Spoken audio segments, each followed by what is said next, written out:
The process of dying and rebirth is the same, whether you die psychologically, emotionally, or physically.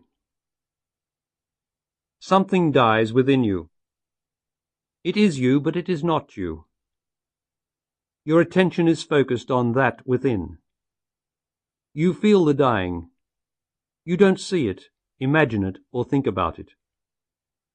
It is intensely, though very finely, agitating, disturbing, distressing, painful, not unlike the after-effects of a wasp or bee sting, or the high-pitched onset of a dose of flu.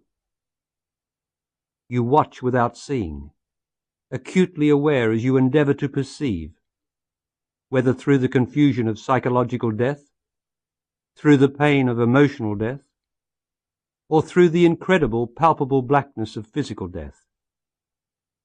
At the moment of dying, the physical body, which at all other times seems so unquestionably you, together with all notions about reincarnation or any other topic, is completely irrelevant to you, has no reality at all. Death is death. There is nothing like it. Even though you die 10,000 times, which developing consciousness or evaporating ignorance must, you can't remember death. If you do, you only think you do, and what you remember is still a part of living, of holding on notionally, not death itself. In death you grow in being, not in information. Death is always the first time. Each death is new, for death is now. Ignorance lives in the past and fears the now, the present which is death to it. Unless you die continuously to your notional self while you are living, you will always fear death as it is approaching. You will hold on, and you will be distressed, disturbed, or pained in your unhappiness. Death exists only for the living ignorance that must die. When the ignorance dies, life is, and you feel and know you are reborn. Remember, death in all its facets is the process of being made true, by being made to face up to the parts of yourself that you have conveniently ignored or excused in the past. Remember, death always takes place inside the physical body, within, where there is no physical body, only feeling, sensation or presence, and no thought. In that brief moment, even though you may still be living in the body, you are out of existence. You have overcome the world and are out of time. In that brief moment, all your debts are paid.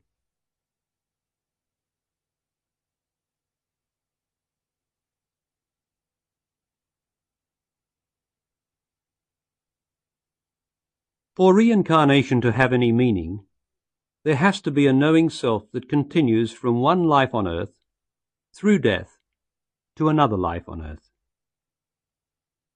No such self exists. You, the person who assumes a past and future with all its problems, memories, fears, ideals and wants, ambitions, likes and dislikes, die with the body, and are never seen or heard of again.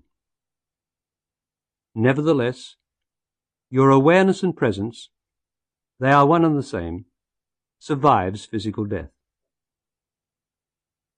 But that presence is never born again into another body. Only the body in its ignorance of that immortal reality of yourself is born. And that is not a return but a repetition, a gradual re-arising of the same ignorance, which continues and will continue as long as I mistake or identify with the body as myself. When I, who am the awareness, the consciousness in the body, am no longer ignorant of my true self. The re-embodiment of my ignorance ceases. I realize that as my being is pure awareness, there is nothing to reincarnate, nothing to be born, and nothing to die.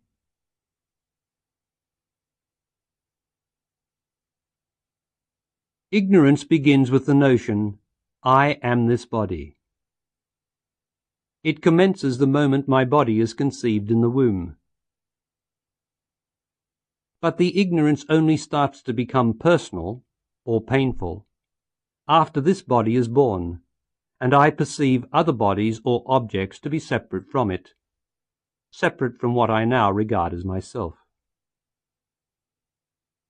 Then, through infancy, my ignorance slowly develops into a knowledgeable person, I, who derive all my values, knowledge and unhappiness from the erroneous identification with the body.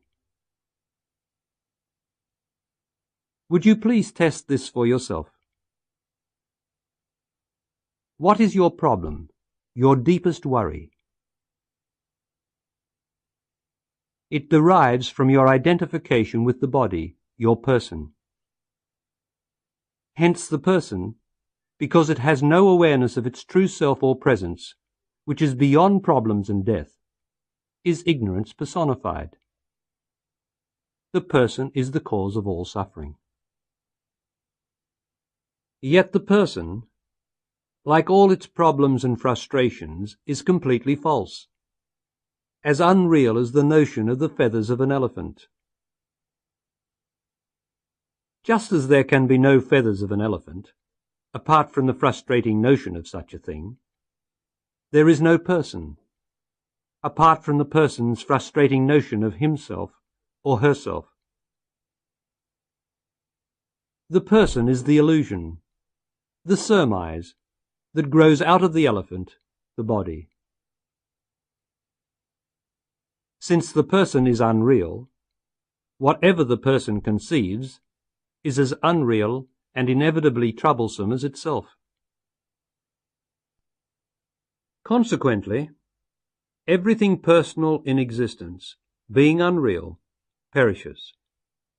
That includes the body, out of which the bogus person arose in the first place, and without which the person and all its problems simply vanishes. To make all this clearer, I am going to show you in your own experience how ignorance is conceived. I'm going to take you back into the womb where it all started, where the body itself arises. For this we won't need a psychiatrist, a hypnotist, or any other kind of expert. We need only the truth and your impersonal awareness. Anything additional will be purely the delusion of the person. We will proceed very slowly. As we do, see if you recognize the truth of what I am saying. For it is the truth of yourself. Come with me step by step. Examine every word in your own experience at that moment. Don't analyze. Just relax, listen, and be. And after you've heard what I'm going to say, listen to it over and over again, until you start to perceive the wonder of what it all means. This will happen naturally, without any effort or trying, as long as you keep listening. For what you begin to perceive or reunite with will be your true self, the eternal awareness and presence that is always there when the person, the striving, doubting problem maker, is not.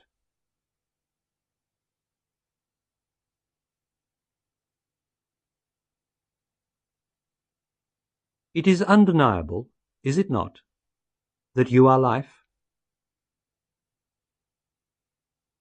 And is it not true that the life you are now, not the person or the body, is already in the womb before conception and at conception?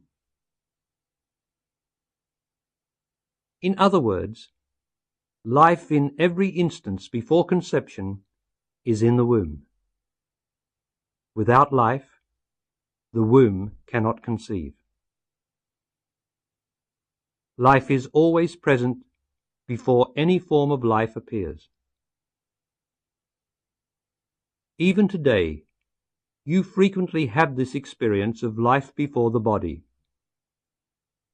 But the mind, the ignorant person, glosses over it, and so it's lost. Let me show you. Life, with its extraordinary quality of pure awareness, is often experienced as you are waking up from sleep in the morning, before you come to realize you've got a body and start associating with the problems of the day. What is that awareness, which is indisputably you before your body consciousness, your problems, come to mind? It is life, you, which is always present before any form of life, any body, including your own body, appears. The awareness, the life in you, is there first, fully aware. If you think you haven't had this experience, you will now before long. When it happens, just be very still and observe without thinking.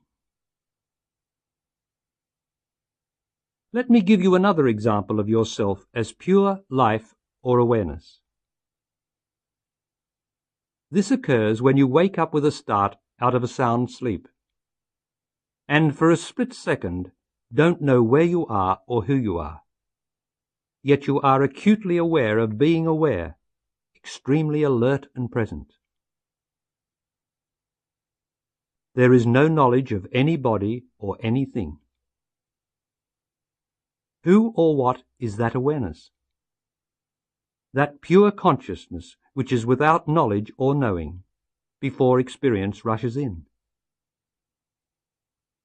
It is life, you, before the body, before conception.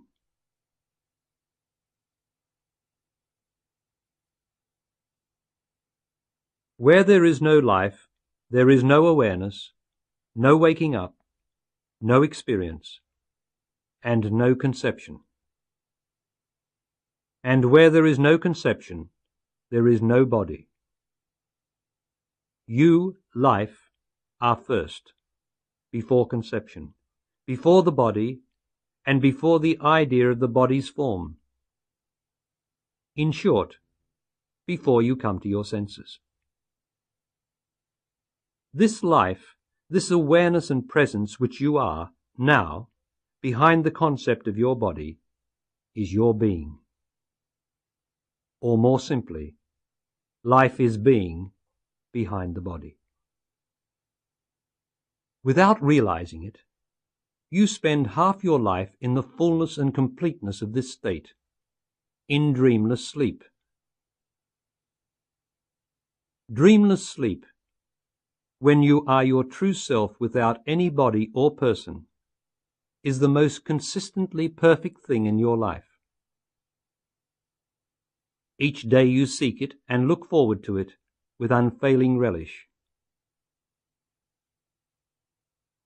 The reason you think that in dreamless sleep you are not aware and fulfillingly conscious is because in the moment you think about it, you're already awake and identified with the body and the person. The body and the person have no direct knowledge of life itself. They are external to life. They know only forms of life, life perceived through the senses, and forms of life are not life. Life is always within. In dreamless sleep, where your awareness is one with life, one with your true being, all forms have disappeared, including your body and your person. Yet when you awake, you still know you slept soundly.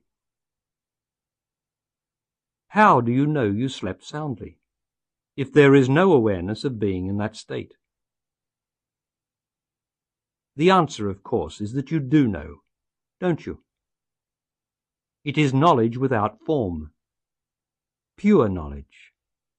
self-knowledge. If anyone tried to deny that you slept soundly, they would never convince you, because you know it as yourself. You are aware of being, even though you can't remember it. It's amazing, isn't it, when you look at it? By saying you slept soundly, you acknowledge having had continuous awareness of undisturbed, unconditioned being or life. You acknowledge an indescribable continuity of the being of yourself, which in your waking condition you can still actually appreciate as something non-existent, yet undeniably positive and desirable, real. Deep, dreamless sleep is simply the total negation and disappearance of your false identification with the body and the person.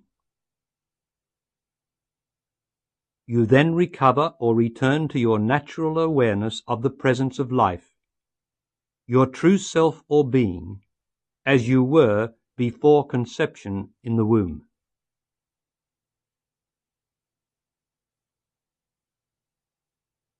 To bring that state of dreamless sleep or preconception into your awareness while you are alive and awake is the ultimate self-knowledge, self-realization.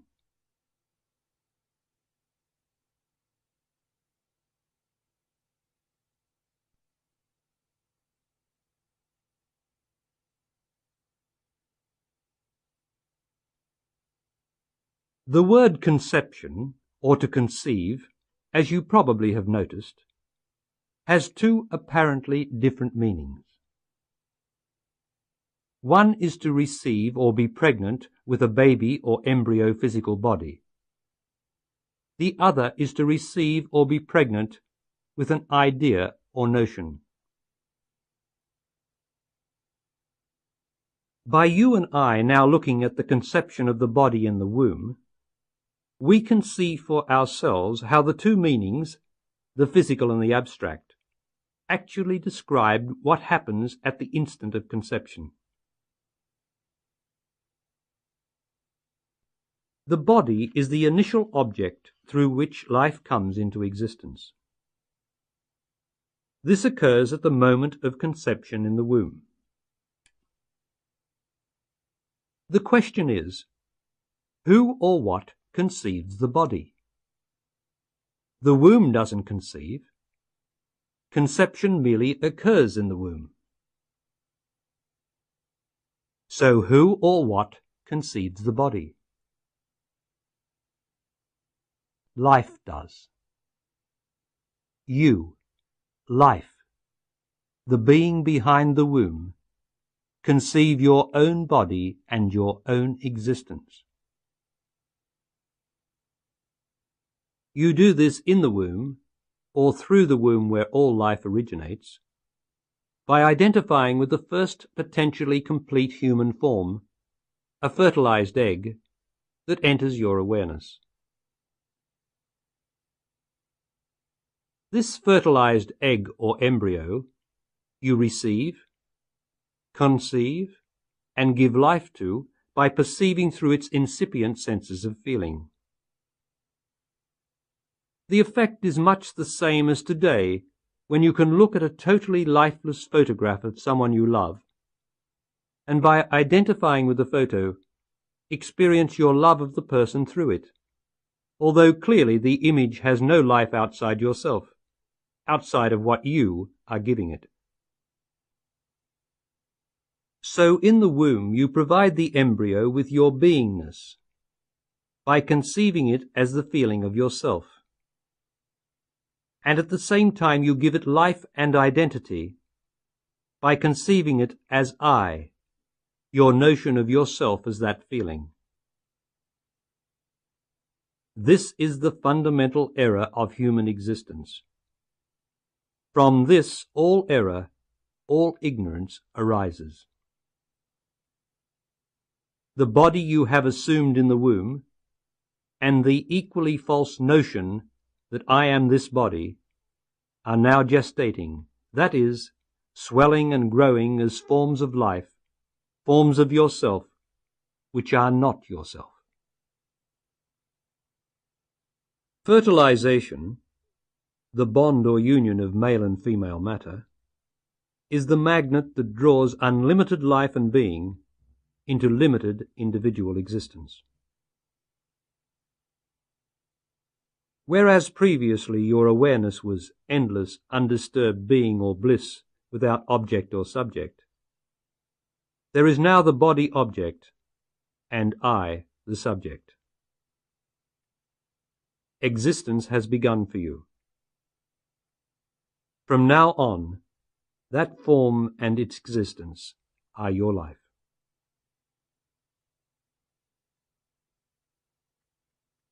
After conception, the first sense of awareness I, the embryo, have is of the utter warmth, comfort, and congeniality of the womb. Nearing the end of 9 months, I am addicted to this perfection, this seemingly complete, self-sustaining feeling existence. I, my feeling body, and my world, the womb, are in almost total harmony. Body and world are one. At birth, as I am pushed out of my mother's body, this unity is violently shattered. The warmth, comfort, and effortless peace of the womb vanish. I am plunged into cold space and discomfort. The change is profoundly disturbing. It produces an awareness of insecurity, unwantedness, first feelings of fusion, self. There is the immediate sensuality, I the body, and that which is not my body, the impinging style surrounding my body, the impinging hostile surrounding conditions. For the first time I am conscious of lack of the perfection of warmth and comfort that was inseparable from myself. I am woeful. I know longing. And gradually, I know pain. I want what I had, the past, what I was and felt in the womb, my original perception of myself as the sense of warmth, comfort, and peace. I am frustrated. I now know the feeling of frustration. I want something other than what I have or am, and can do nothing about it. I am helpless, isolated, bewilderingly alone, incredibly lonely. My body cries. It cries for warmth and comfort, the succour, security, and enfolding presence of the moist and gentle womb. But this is gone forever. From this moment on, all my life, I will identify with, or name as love, any condition able to reproduce in me feelings or impressions similar to those I knew in the womb. I will love anything or anyone whose presence arouses these responses in me. And my whole life will be a constant endeavour to acquire and hold on to those things and people. But in this I will always fail or be disappointed. For the only way I can have the love and union I crave is by returning to or re-entering the physical womb. This I will later attempt to do through the brief palliative of physical sex. I will then identify sex with love, and make yet another error. I will identify love with any condition, person, or thing that provides even a degree of that sense of original warmth, peace, or comfort of the womb, which I can never hope to find again outside myself. After leaving the womb, my first real awareness of love is my mother. O doctors and nurses delivering me to her, please embrace my body firmly with your warm skin, secure arms, and goodwill. My mother's nipple in my mouth, the warmth and succour of her milk flowing into my body, and the warmth and smell of her flesh outside me, provide a sense of reassurance, an incipient appreciation of love, of some sort of return to what I had known. So through my strange new senses, I begin to project myself further out from my body, attaching to her through smell, touch, feeling, and taste, as transient substitutes for the contentment I knew. But could anything ever replace the effortless warmth, comfort, and security of the womb, where there was no need of any object apart from myself? No. Only death, perhaps, which in my greatest misery as I grow older in the body, I will sometimes wish for. My new-found love or identity with my mother's body, my sense of being and belonging, is continually interrupted. I cry. I learn how to cry and when to cry, to try to bring some love into this weird alien existence, until even crying becomes a kind of perverse comfort against the sense of loss and pain. I cry not so much out of discomfort, but for what I feel I have lost. It will always be like that from now on. So I will live this life crying and trying to bring about the impossible, to materialize that which I left in the womb. As this is impossible while I think I am the body, I will never be happy or contented for long, until I die. Such is the fate of ignorance.